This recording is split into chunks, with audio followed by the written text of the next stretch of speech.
Welcome to today's OR Today webinar. We have a great presentation featuring Regina Hammond, Senior Manager of Commercial and Clinical Education, and Janet Moran, Senior Clinical Education Consultant for Advanced Sterilization Products. OR Today would like to thank our sponsor, Advanced Sterilization Products.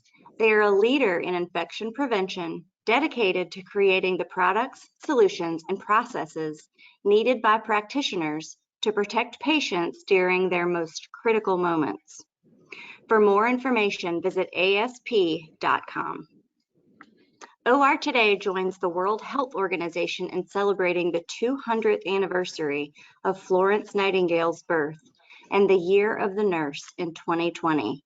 To wrap up this celebration, OR Today wants to continue featuring nurses in a contest. Every entry wins a gift card. To enter, we ask that you visit ortoday.com/contest to share a time when a nurse served as an inspiration to you or your team. More details on this contest can be found in the handout section of the webinar dashboard.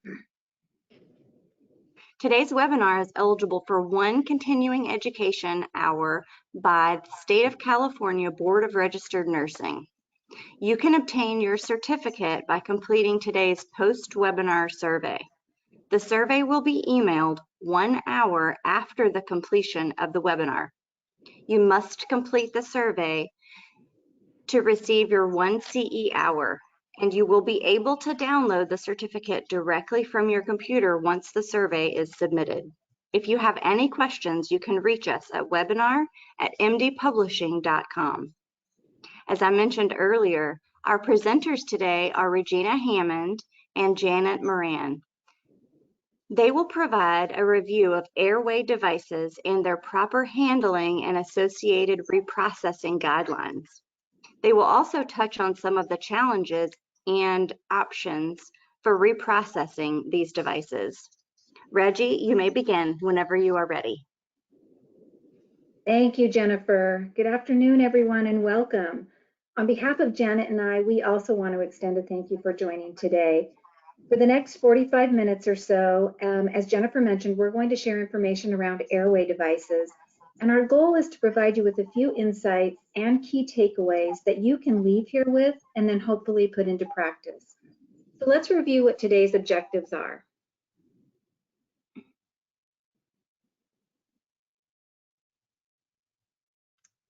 We're going to define the terms laryngoscope and bronchoscopes. We also want to identify when and why airway devices are utilized, and review common microorganisms associated with airway devices. We will also be discussing reprocessing options for airway devices, and lastly, discuss the barriers to properly reprocessing airway devices. So let's get started. As you can see and likely recognize from the objectives we just reviewed, we are starting with the basics. We feel it is always the best place to start, as having a strong foundation really helps connect the dots and understand why we need to do things in a specific or certain way. For me, and I'm sure the same is true for many of you, it is always about the why. When we talk about airway devices, you might think about our current state in COVID-19 and everything we are hearing and reading about in the news, the hospital admissions, the patients in the ICU and on respirators. But while airway devices can assist with life-saving measures like these, they are used for a variety of procedures in assisting with the diagnosis, treatment, and maintenance of airways. As we continue to build on the basics, let's talk a little bit about some of the anatomy that makes up our airway. The larynx, commonly called the voice box, is the portion of the respiratory tract containing the vocal cords. It's about 2 inches long, and its cartilage forms what we oftentimes refer to as the Adam's apple. So then, what is a laryngoscope? A laryngoscope is a common airway device that is used for examining the larynx, and it can also be used for inserting an endotracheal tube, or what we may also commonly think of as a breathing tube. There are both rigid and flexible laryngoscopes, and the one that is used is really dependent on physician preference and the procedure being performed. So let's talk a little bit more, and Janet, you can keep it on this slide. We're going to talk more about the different types of laryngoscopes that you may encounter in your practice. As mentioned, there are rigid and flexible laryngoscopes. The rigid laryngoscope is essentially a telescope, and a flexible laryngoscope contains lots of fiber optic strands, and it's made up of different materials and epoxies or glues. And depending on the material used, this will determine whether a rigid or flexible scope can not only hold up to high-level disinfection or sterilization methods, but which high-level disinfection or sterilization modality is used. And as discussed on the previous slide, the practitioner and procedure will determine which type is used. An indirect laryngoscopy is the simplest procedure. So I want you all to think back to when you were a child and visiting the doctor. One of the assessments the doctor likely performed was to place a tongue blade, hold down your tongue, have you say ah, and then inspected the back of your throat. That is when an indirect laryngoscope might be used. Fiber optic laryngoscopy, also known as nasolaryngoscopy, is the most common way the vocal cord or larynx is observed. It can be passed through either the mouth or the nose. A fiber optic laryngoscope or nasolaryngoscope often has no channels, so cleaning and disinfecting or sterilization is really surface related and therefore a more simplified process. Direct laryngoscopy using either a rigid or flexible scope might be used for removal of a foreign body, for example, a stuck chicken or fish bone. This can be considered a medical emergency if there is irritation of the epiglottis, since swelling can lead to airway obstruction. And direct laryngoscopy can also be used to take a biopsy. So now that we've discussed the larynx and laryngoscopes, we're going to next review another airway device, bronchoscopes. Bronchoscopes are used to visualize the bronchus and bronchioles of the lung. A bronchoscope is a thin, flexible instrument with a lighted viewing tube that is used to visualize the airway passages to the lungs. It is inserted through the nose or mouth, or even a tracheostomy, which is a breathing tube that's placed in the throat. Bronchoscopy is used to visualize the inside of the airways for either diagnostic or therapeutic purposes. As we better understand what a bronchoscope is and how it's used, let's chat a little more about rigid and flexible bronchoscope procedures. So rigid bronchoscopes and accessories may come as individual instruments in varying sizes or as an entire bronchoscope set.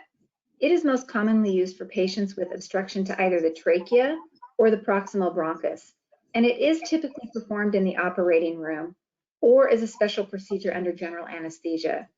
The telescope with the attached light cord is inserted through the bronchoscope sheath, and that sheath can have external side ports, which can then be used for things like suction catheters, laser fibers, or ventilation.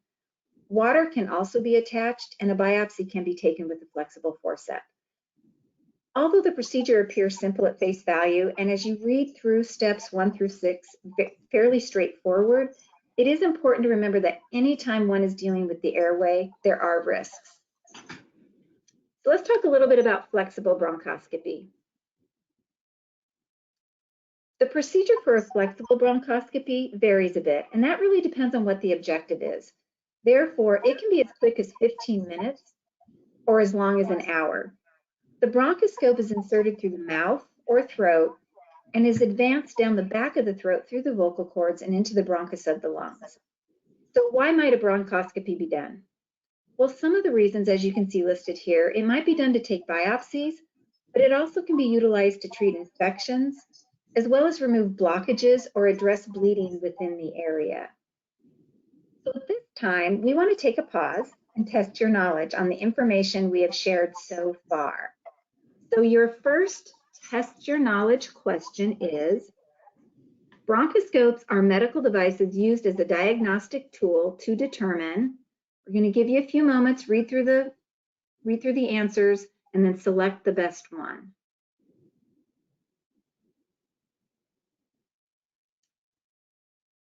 And the answer is D. If you chose D, good for you. A, B, and C are all correct. So now that we know what laryngoscopes and bronchoscopes are and why they are used, Janet's going to take us through a little bit of history and what variables can contribute to an infection when using these devices. Janet? Thank you, Reggie. Welcome, everyone. Improper reprocessing of these devices in the past has caused news headlines and have influenced current practice for reprocessing these devices. And we'll just take a look at one of these headlines. In 2007, an outbreak of Pseudomonas aeruginosa occurred in an acute care hospital. This outbreak was related to rigid laryngoscopes used to intubate neonates, which were subjected to cleaning but no further reprocessing. The laryngoscopes were originally being reprocessed in sterile processing, but they were getting lost. So respiratory decided they wanted to take back over the practice, but they were just wiping them down with alcohol. The Sentinel event actually shut down the neonatal ICU for this facility, and unfortunately, a couple of babies died. This event and others changed the recommendation for reprocessing laryngoscope blades and handles by the California Department of Health, and eventually throughout many other states in the country. So when you look at the slide, you might be thinking, well, these happened a long time ago. But Reggie, a little later in the presentation, is going to go over a 2018 study by Corey Ofsted that really highlights that there's still some problems out there.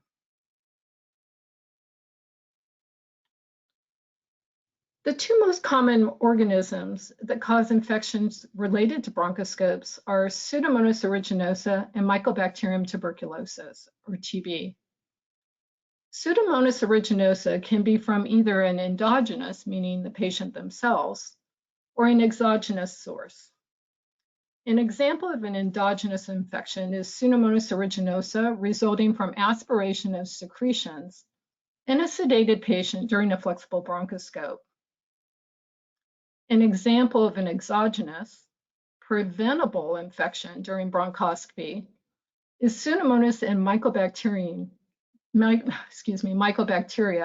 being transmitted from one patient to another by a contaminated endoscope or its accessories. So Pseudomonas aeruginosa can cause infections in the blood and lungs. We know that as pneumonia.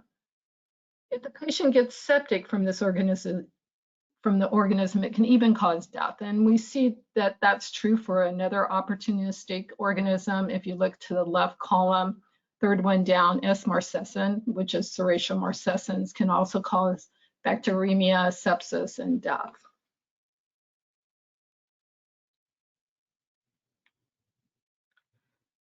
So I don't know if you're familiar with William Rutala, but William Rutala is national, if not world-renowned epidemiologist out of North Carolina. And he and Weber wrote a book, Sterilization and Disinfection, in 2008, and it's still on the CDC website. It since has been updated to 2013, but it's still available to anyone who goes to the site. Anyways, in 2008, they identified the different microorganisms and the resistance to the different methods of reprocessing. Resistance determined the guidance for where the devices fell. For example, low or medium level disinfection, high level disinfection, or sterilization. If we look to the left of the slide and we see on the bottom it says susceptible, those are the most susceptible organisms to the process. If we go to the top, it's the most resistant. So let's just start at the bottom. Lipid or medium-sized viruses would include herpes or the coronavirus. Then we have vegetative bacteria, which would be Pseudomonas aeruginosa, and we've talked a little bit about that already. You have fungi, non-lipid or small viruses such as polio, mycobacterium such as TB, cryptosporidium, and then you have your bacteriospores.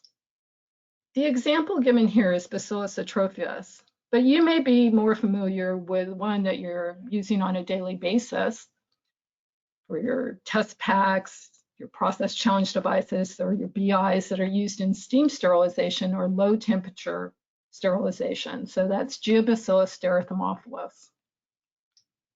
When we look to the right, this isn't to scale, but when we're talking about destruction of microorganisms, and we think about high-level disinfection. High-level disinfection kills everything but some bacterial spores, whereas sterilization kills everything, including bacterial spores.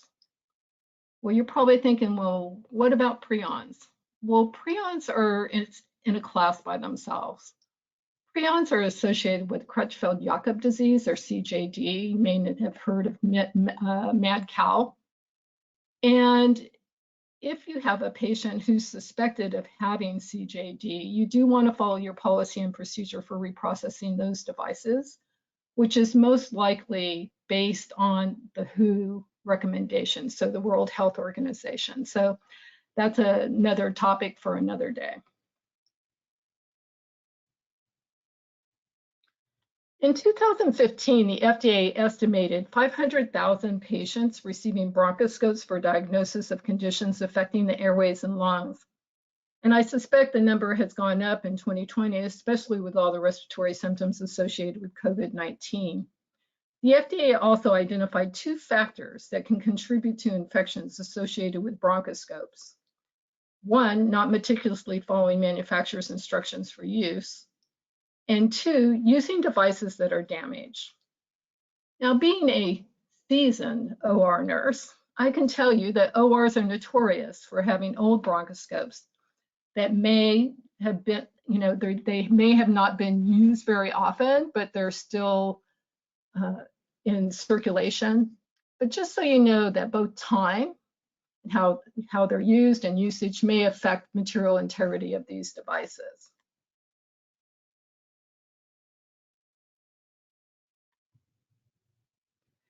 In 2015, the FDA released a safety communication titled Infections Associated with Reprocessed Flexible Bronchoscopes and identified missteps when reprocessing these devices.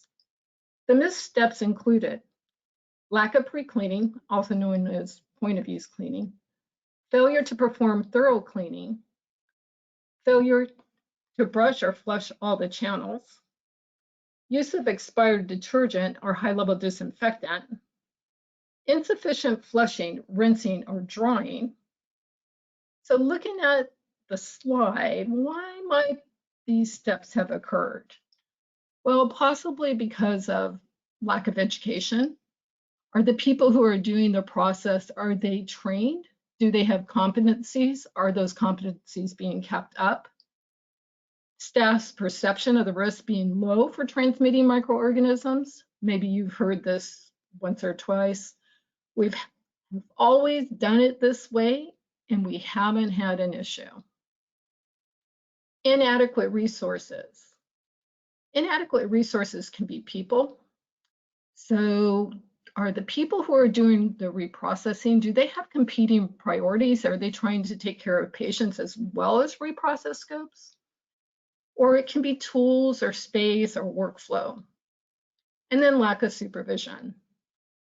Joe's better than Susie. Susie's known to take shortcut. A friend of mine tells a story of when she was a GI manager. She had a technician who was the fastest for manually cleaning flexible endoscopes.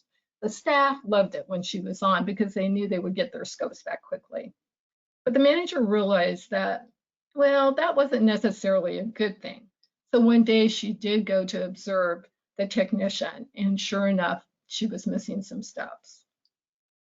Lack of maintenance on the device. Remember, these devices are black and fairly complex. Don't assume just because a bronchoscope is working, it's safe for use. There are many variables that can affect a bronchoscope's integrity. And what's one of those things? Biofilm. Biofilm's an assemblage of microbial cells that is irreversibly attached to a surface and in a matrix of exopolymeric substances. Now that's a mouthful, but basically it is bacterial colonies with other substances that are encased. But something you might relate to a little better is plaque on your teeth. So plaque on your teeth is an example of biofilm. This is why you go to the dental hygienist twice a year to get it removed. If the biofilm's not removed, gum disease can ensue and possibly even an infection. When microorganisms form biofilms, they can survive under conditions of drying, chemical exposure, and antibiotic exposure. The best way to deal with biofilm is to prevent it from occurring, and this can be accomplished by proper reprocessing and maintenance of the flexible scopes. So let's go ahead and test your knowledge. Name at least 2 factors that may help explain infections by bronchoscopes. And we'll give you just a few seconds on that one. And the answer is E. Now for this next section, Reggie's going to go over Spalding's classification, some of the professional guidelines, as well as do some highlights on that Corey Ofsted study. Reggie. Thank you, Janet. Excuse me.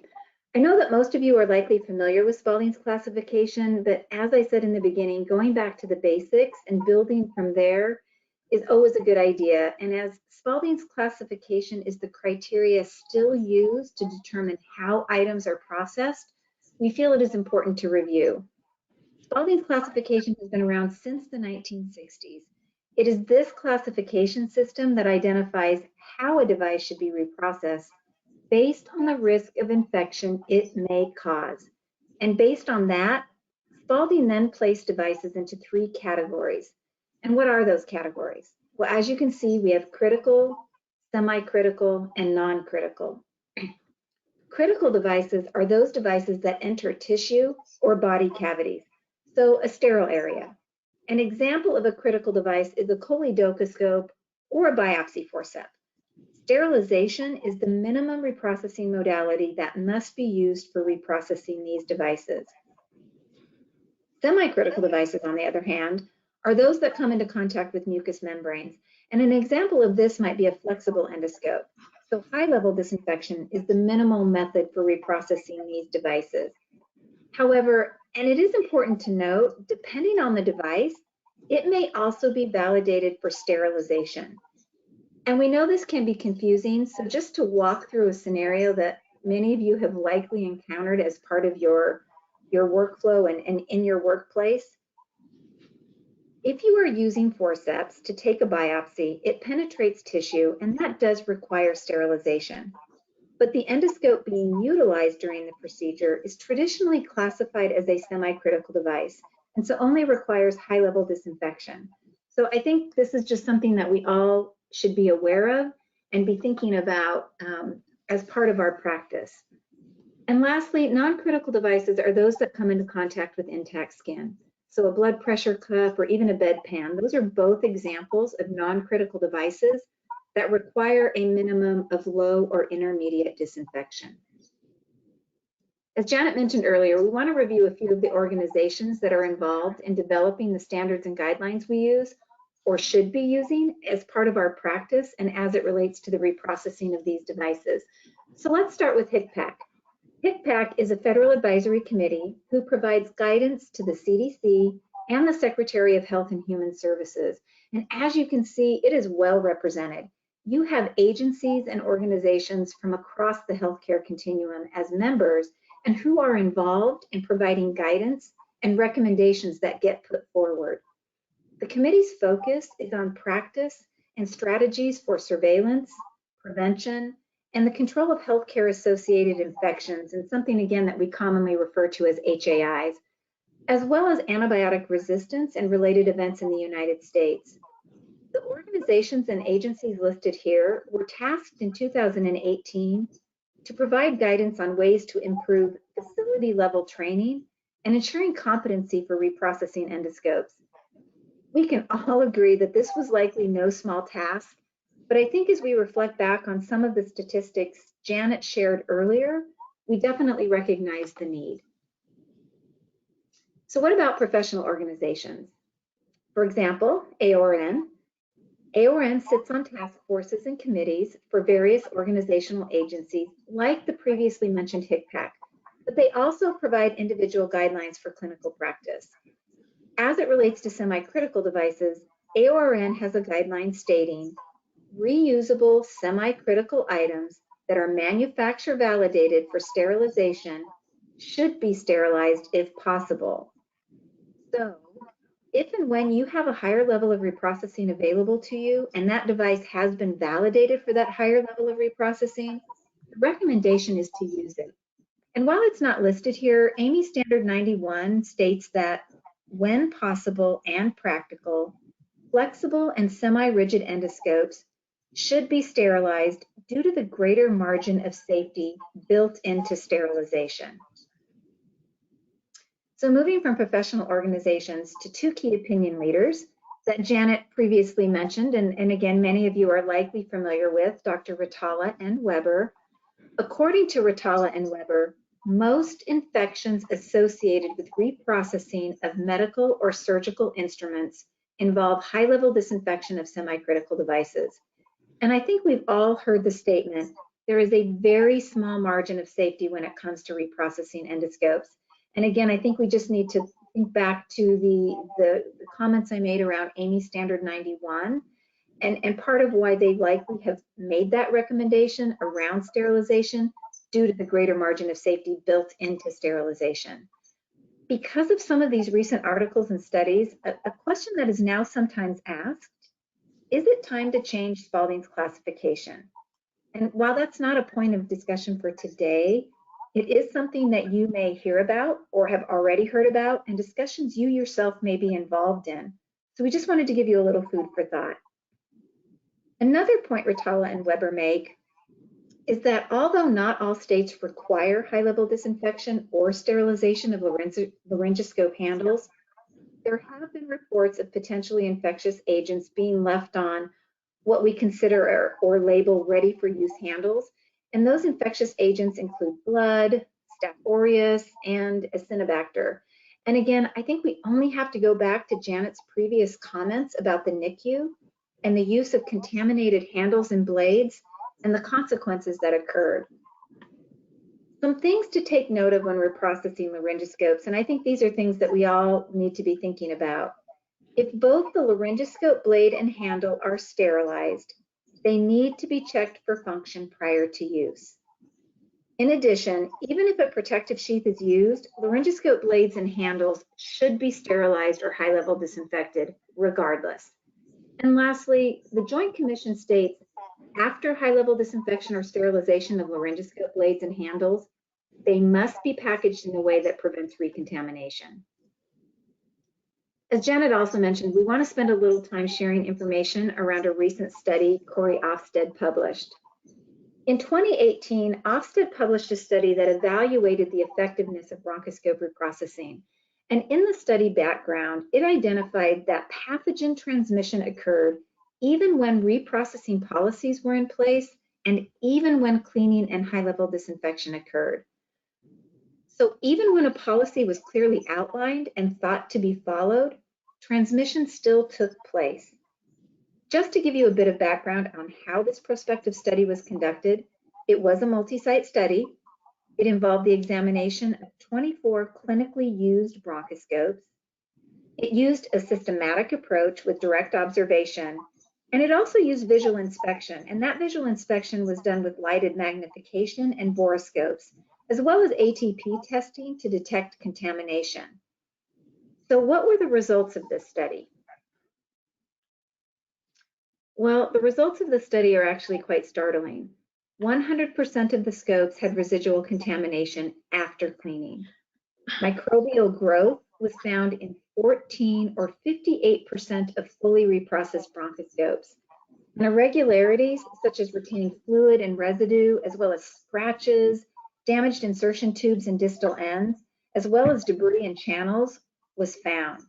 And lastly, this study identified substandard reprocessing at 2 of the 3 sites they visited. The conclusion was that there were contaminated bronchoscopes at all sites in the study, and that inadequate reprocessing practices may have contributed. And I think more importantly, even when guidelines were followed, high-level disinfection was not always effective. Based on all of these findings, Ofsted's final recommendation is a shift towards sterilization of bronchoscopes. And I just want all of you to think back to some of the previous slides and the information that we've shared with you the recommendation from AORN, as well as Amy, and the fact that many devices may be validated for more than one processing method, meaning both high-level disinfection and sterilization. It is always best practice to know what the IFU states for a device, and based on your own department's risk assessments, make well-informed and evidence-based decisions. So Janet, I'm now going to hand it back to you, and Janet's going to not only take us home, but she's going to go through some of the essential steps required when reprocessing a flexible bronchoscope. Janet? Thanks, Reggie.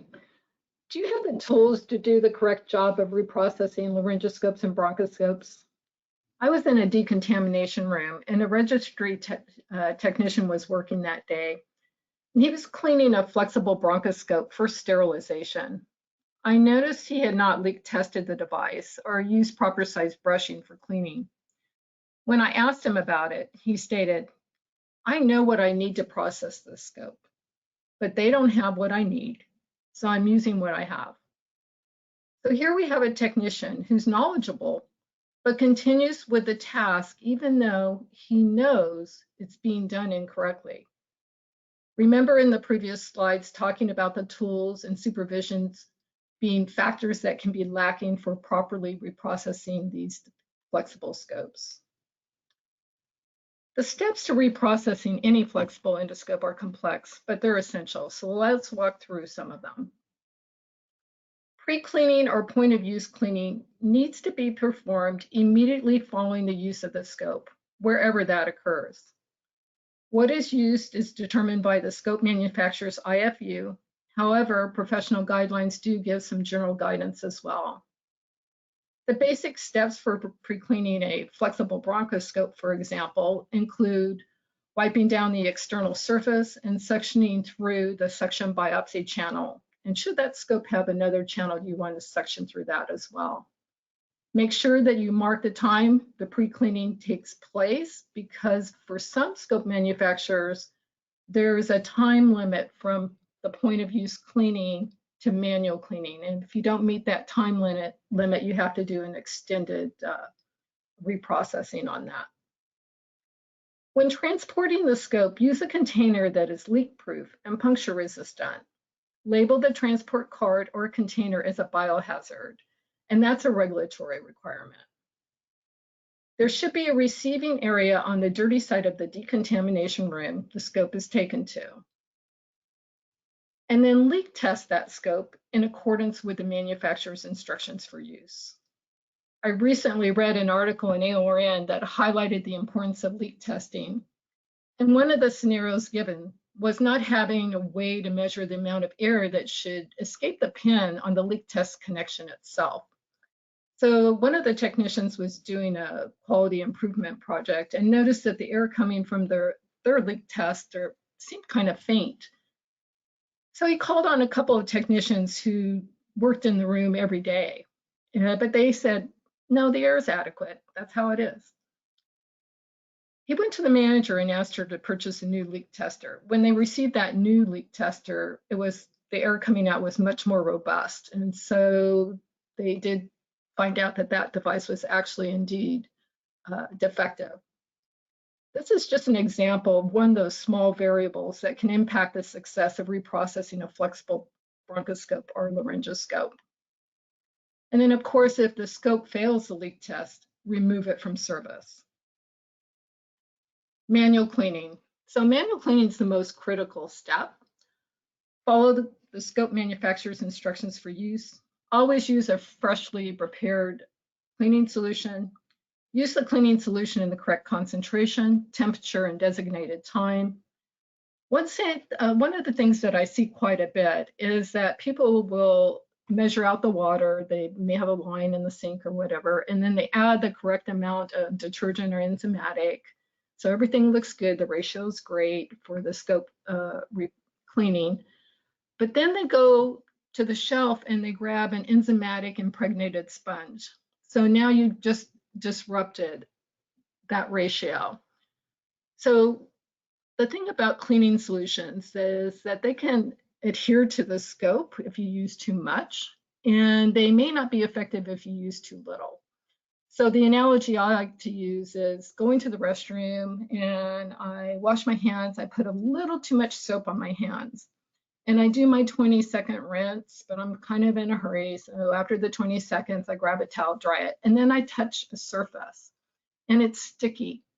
So the same thing can happen to your scopes. And if a detergent or enzymatic adheres to that scope, it can impede the effectiveness of a high-level disinfectant or a sterilant. Use a clean brush for each scope cleaning and use the appropriate size for the channel being cleaned. Rinse and flush the channels meticulously.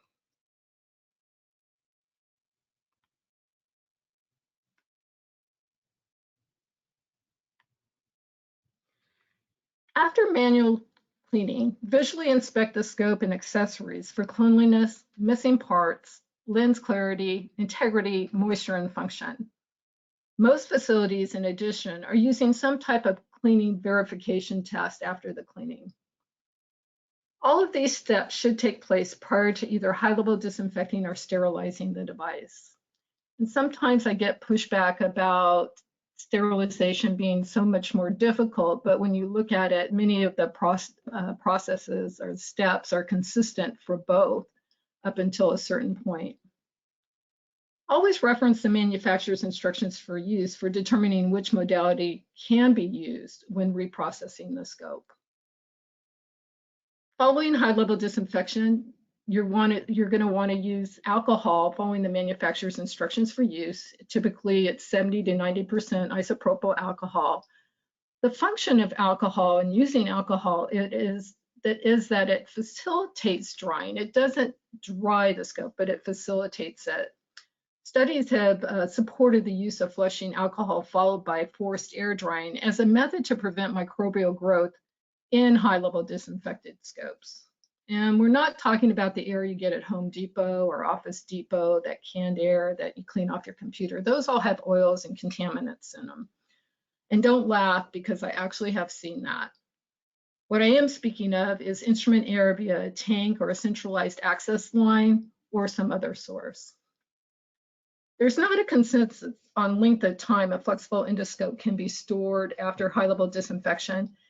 And it really is dependent on a risk assessment and the professional guideline that the facility is following. It is recommended, however, that the scopes do not touch the floor of the cabinet and that they never be stored in the original shipment case. Always wear gloves when handling clean scopes. And I would just add to that, just always wear latex-free gloves whenever you're handling a scope. And have a method in place for identifying whether that scope's been reprocessed, because you certainly wouldn't want to use a contaminated scope on a patient. Documentation is essential for quality assurance and patient tracing. So HICPAC has an audit tool on the CDC website that outlines what should be included in this. And this is available to anybody who goes to the CDC website. And what they've listed are date and time, ID of the endoscope and accessories, method of verification of cleaning and results of cleaning verification test, number or identifier of the reprocessor or sterilizer, results of efficacy testing, so that would be your test strips, identification of persons doing the reprocessing, who's putting it in, who's taking it out, lot number of the processing solutions, disposition of defective items or equipment, and maintenance of water systems. And I just want to stop here because this is an area that I see some facilities having deficits in. And if you're using an AER, automatic endo reprocessor, you're going to have wall filters and you're going to have internal filters. Typically, I see the wall filters changed out by biomed or facilities, and they should be keeping a log on when those are changed out. But if they're not, then you should be keeping that log. For the internal filters, if they're only being changed out when they do preventative or corrective maintenance, then that should be part of that record. But if the end user is changing those out, you want to make sure that you're capturing that on a log, as well as writing the date that they're changed out on the filter itself. Then endoscopes and endoscope accessories, what your current list is, what's gone out for repair, what's been retired. and processing equipment. So this would be record of preventive maintenance on your equipment as well as corrective maintenance. So having that handy. This information, again, is available on the CDC website. So let's talk a little bit about manually high-level disinfectant. I associate manually high-level disinfecting with IUS, immediate use steam sterilization, or flash sterilization. You're like, what? How do those two relate? Well, meaning you only do it when there's no other option. Well, why? Because of the challenges. Number one, there's no automated steps. And two, every step is dependent on the technician completing the steps correctly. So it's very subjective. Some of the challenges that I have personally seen are proper testing of the high-level disinfection solution, maintaining the high-level disinfection solution at the correct temperature, proper rinsing, and if you don't properly rinse, the chemical stays on that device, and then the patient's exposed to it, and they can actually have an adverse reaction to it. Having the space to do the manual reprocessing and to support a workflow of dirty to clean. So if you're using manual reprocessing for your laryngoscopes and bronchoscopes right now, just kind of take a minute and think about things and what you're doing, how you're doing it. Some of the considerations of whether you want to manually reprocess these devices are the following. The number of devices and the complexity. For example, ensuring channels are filled with a high-level disinfectant on devices can be challenging when you're doing it manually. Do you have a way to monitor the time and temperature of the high-level disinfectant? How is the high-level disinfectant going to be tested for efficacy? Will test strips be used, or will it be an automated system? Will the rinsing of the device be done properly? Is there the space and setup to do it? Is the manufacturer requiring a sterile water rinse? Manual documentation will need to be performed. Can you capture and ensure that it's done correctly every time?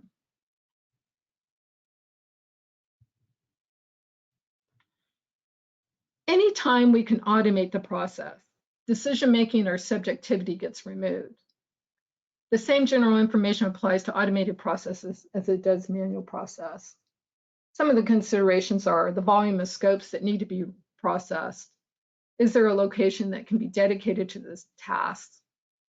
Do you want a single shot high-level disinfectant where you're getting a fresh solution each time? Or are you okay with a reusable that expires with time or efficacy?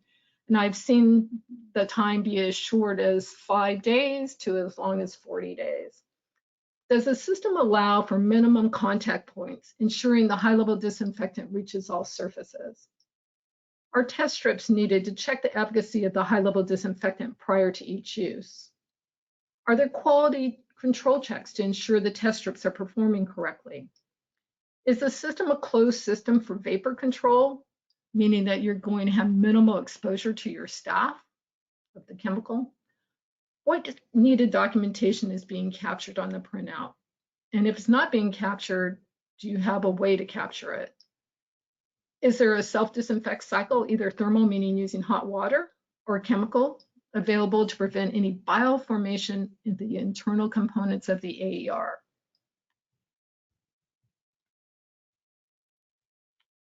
Terminal sterilization using low temperature hydrogen peroxide gas plasma provides the greatest number of quality monitors. These quality monitors are physical, chemical, and biological. The physical is the printout that lets you know the sterilizer parameters have been met and the cycle has completed. And the chemical is your internal and external indicators that let you know that the sterilants reached that particular area. The biological indicator is the closest thing you can use to confirm sterilization because of the destruction of the bacterial spores. Terminal sterilization does have some convenience because you get a packaged product that can go on the shelf or you can use it immediately. It also provides that sterility assurance level of 10 to the minus 6, meaning that there's just a chance in a million a microorganism has survived. However, just like the other two processes, there are some considerations. Is the device validated by the manufacturer to be terminally sterilized? Remember, we had talked about old bronchoscopes, and they may not be materially compatible with terminal sterilization. Is there dedicated space to clean, dry, and package the devices? Is there storage space? Documentation, what will be used? Will you do a manual log, or will there be an automated system using instrument tracking or another automated system? So what are your thoughts about these three options for reprocessing these devices? One, I'd love to hear, or we would love to hear what you're currently using, but also what your thoughts are about even changing your practice in the chat room.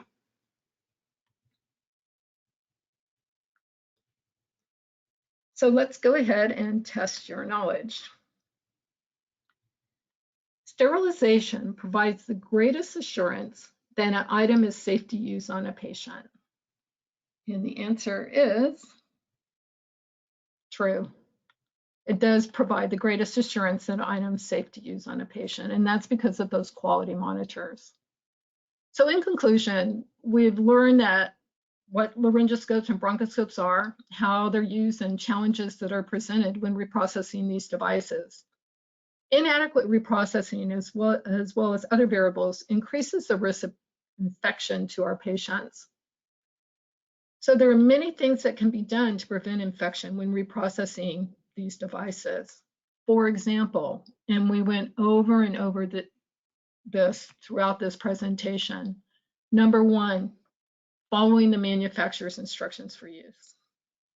Number two, automating the steps whenever possible, because that takes the subjectivity out of the process. Number three, including quality monitors to support compliance. No matter what your reprocessing practice is today, know that with time, technology changes. Certainly when I started out as an OR nurse, things were quite different than they are today. But with time and technology, we can improve the way we do things to ensure patient safety, so we only get better. As Florence Nightingale said, it may seem a strange principle to enunciate as the very first requirement in a hospital, that it should do the sick no harm. Remember, you are one variable that can make a difference in keeping your patients safe. I think we're ready to roll into the questions, Jennifer. Excellent. Thank you both so much for a great presentation. I would like to open our question and answer session up. If you would like to ask a question, I chatted this out to everyone earlier, but if you would like to ask a question, please use the question feature on your GoToWebinar dashboard, and we will get to as many of those as we can. A few questions that we do have, I'll start with now. Can all laryngoscope handles be sterilized using low temperature gas plasma sterilization? Reggie, do you want to take that one? Sure, absolutely, and good question. So manufacturers of laryngoscope blades and handles may vary with the material they use in the development of those devices, and that material will impact how those devices can be processed. So for example, most laryngoscope handles, the batteries need to be removed, but there are some that you can leave the battery in. So I think essentially the bottom line is you really, and I know we've said this a lot, as Janet said, you really need to follow the manufacturer's instructions for use, because that will outline very clearly what modality can be used in terms of processing those devices.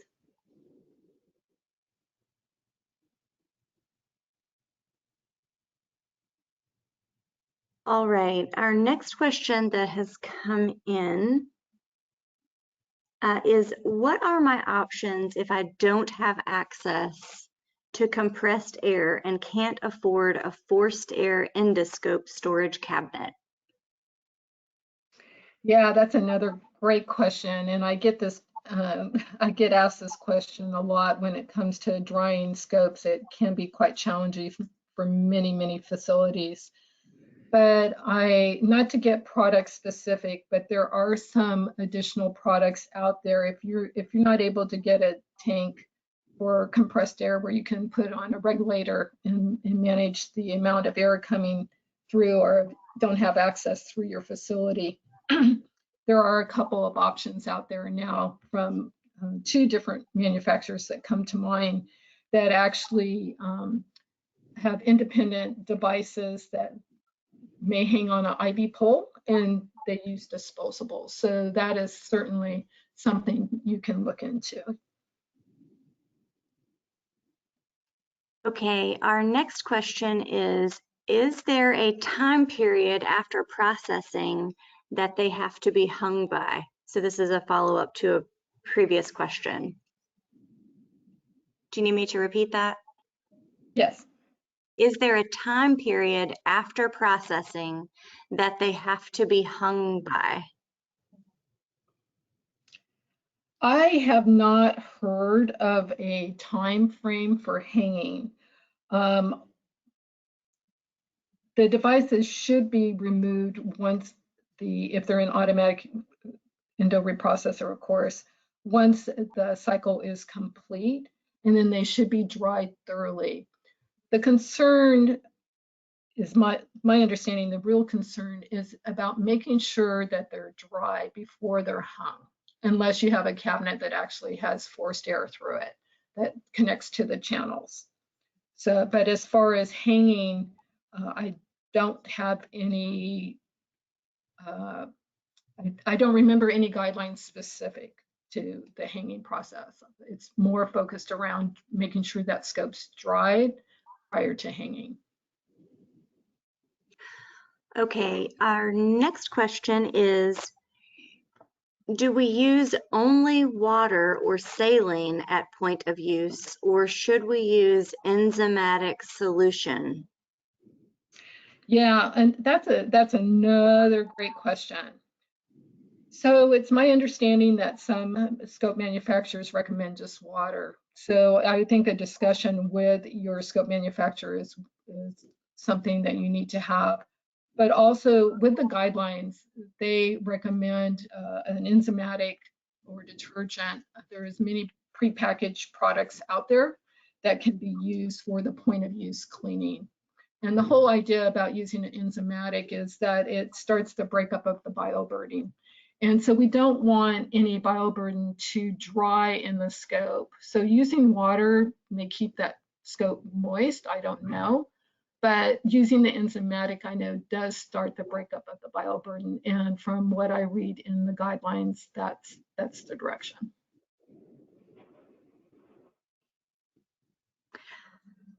Okay, you may need your crystal ball for this one. Okay. Is hydrogen peroxide going to be the next chemical to be used worldwide to sterilize endoscopes? What are the pros and cons? That too is a great question, and I can't answer that in the sense as I don't know if it will or will not be. Hydrogen peroxide sterilization, so low temperature hydrogen peroxide gas plasma sterilization is being currently used on non-lumen and single lumen flexible scopes. So we do know that it's a possibility, but whether it's going to expand to other scopes, I cannot say. Did that answer the question? I believe so. All right, that is all the time that we have for today. Thank you so much, Reggie and Janet, for a thought-provoking discussion. I would like to encourage everyone in our audience to visit today's sponsor, Advanced Sterilization Products, to learn more about the products they provide to our industry.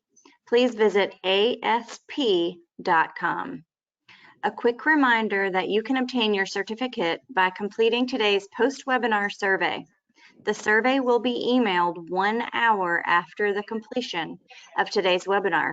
You must complete the survey to receive your 1 CE hour, and you will be able to download the certificate directly from your computer once the survey is submitted. If you have any questions, please contact us at webinar@mdpublishing.com.